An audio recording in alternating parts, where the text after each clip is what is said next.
نحمده ونصلي على رسوله الكريم اما بعد رب اشرح لي صدري ويسر لي امري واحلل عقدة من لساني يفقهوا قولي رب زدني علما۔ آج سیرت النبی صلی اللہ علیہ وسلم کی 16ویں مجلس ہے کہ جب آپ صلی اللہ علیہ وسلم کی عمر مبارک میں نے بتایا تھا کہ 6 سال تھی، اپنی والدہ محترمہ کے ساتھ مدینہ منورہ تشریف لے گئے۔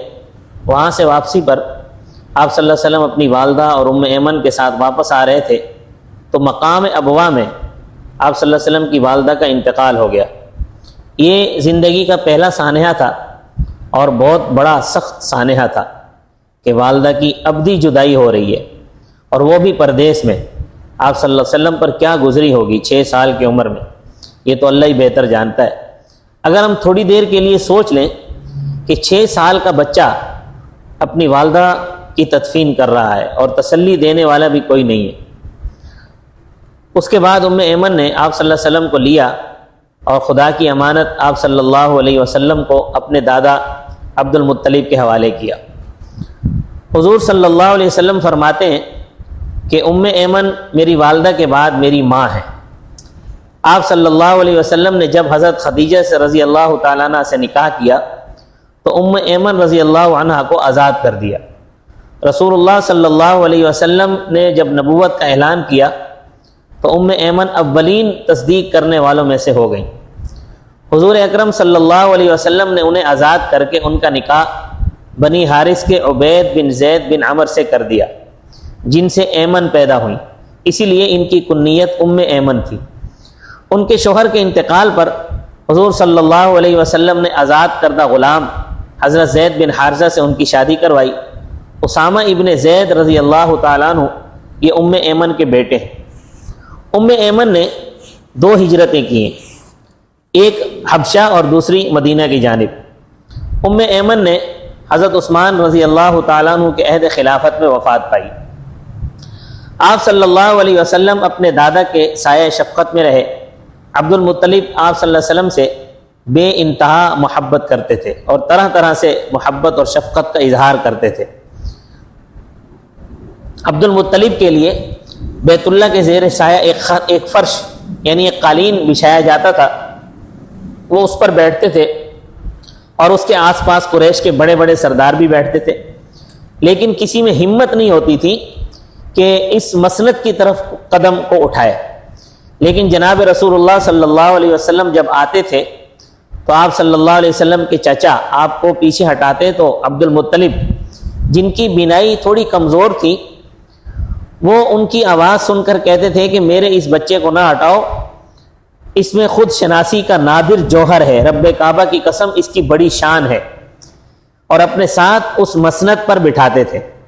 یہ آپ صلی اللہ علیہ وسلم کی شان تھی، اور ساتھ میں آپ صلی اللہ علیہ وسلم کی پشت پر ہاتھ پھیرتے تھے، جس طرح بچوں سے محبت کا اظہار کیا جاتا ہے۔ اس طرح آپ صلی اللہ علیہ وسلم نے اپنی زندگی کی یہ 2 سال، 7واں اور 8واں سال اپنے دادا عبد المطلب کی کفالت میں گزارے۔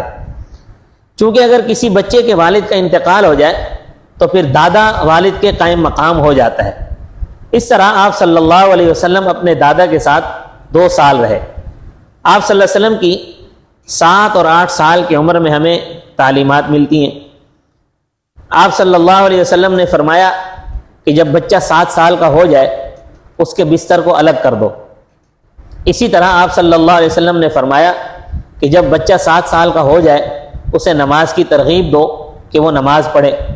اگر بچے کی اس عمر میں نماز کی ترغیب نہ دی جائے تو اس بچے کو بڑے ہو کر نماز پر لانا مشکل ہو جاتا ہے، کیونکہ یہ وہ عمر ہوتی ہے جس میں بچوں میں شعور شروع ہو جاتا ہے۔ اسی وجہ سے حضور صلی اللہ علیہ وسلم نے یہ 2 سال اپنے دادا کے ساتھ گزارے، اور آپ صلی اللہ علیہ وسلم کے دادا قوم کے مقتدا تھے، قریش کے بڑے سردار تھے، تو آپ صلی اللہ علیہ وسلم نے اس دوران آداب قیادت، آداب سرداری، آداب سلیقہ مندی، قوم کی قیادت کے اصول و ضوابط، یہ ساری چیزیں آپ صلی اللہ علیہ وسلم کو دکھائی جا رہی تھیں۔ آپ صلی اللہ علیہ وسلم اپنی دادا کی صحبت میں رہ کر ان ساری چیزوں سے بخوبی واقف ہوئے، اور ان ساری قائدانہ صلاحیتوں کا آپ صلی اللہ علیہ وسلم نے 8 سال کی عمر میں مشاہدہ کیا. اور آج کے جدید دور میں بھی ماہرین کا کہنا یہ ہے کہ بچوں میں 70% چیزیں مشاہدے کے ذریعے آتی ہیں، صرف 30% چیزیں بچے سن کر حاصل کرتے ہیں، ورنہ 70% چیزیں بچہ مشاہدے کے ذریعے سے اپنی زندگی میں لاتا ہے کہ جی دادا ابو بڑے بھائی یہ کر رہے ہیں تو وہ دیکھ کر اپنی زندگی میں وہ سب لاتا ہے. آپ صلی اللہ علیہ وسلم کو اس عمر میں یہ بڑے بڑے مشاہدے اللہ تبارک و تعالیٰ کروا رہے ہیں. پھر اس سے یہ بھی معلوم ہوتا ہے کہ بچپن کی زندگی میں اگر انسان کو اچھی صحبت میسر آ جائے تو بچپن کی زندگی میں پیدا ہونے والی صفات آگے جا کر انسان کی زندگی میں کارگر ہوتی ہیں. اسی لیے تو ہمارے بزرگ بڑے صلحاء اور علماء کی یہ مثالیں ملتی ہیں. جب بچہ 7 یا 8 سال کا ہو جاتا تو ہمارے بڑے ان کو اپنے ساتھ مسجد لے جاتے تھے، اپنے ساتھ محفل میں لے جاتے تھے، کسی اللہ والے کی صحبت میں لے جاتے تھے، تاکہ بچپن ہی سے اللہ والوں کی صحبت اس کے دل میں بیٹھے، بچپن ہی سے اللہ والوں کی محبت پیدا ہو، بچپن ہی سے اچھی صفات اس میں پیدا ہوں، اور آگے جا کر پھر زندگی میں انہی صفات کے ذریعے سے نکھار آئے.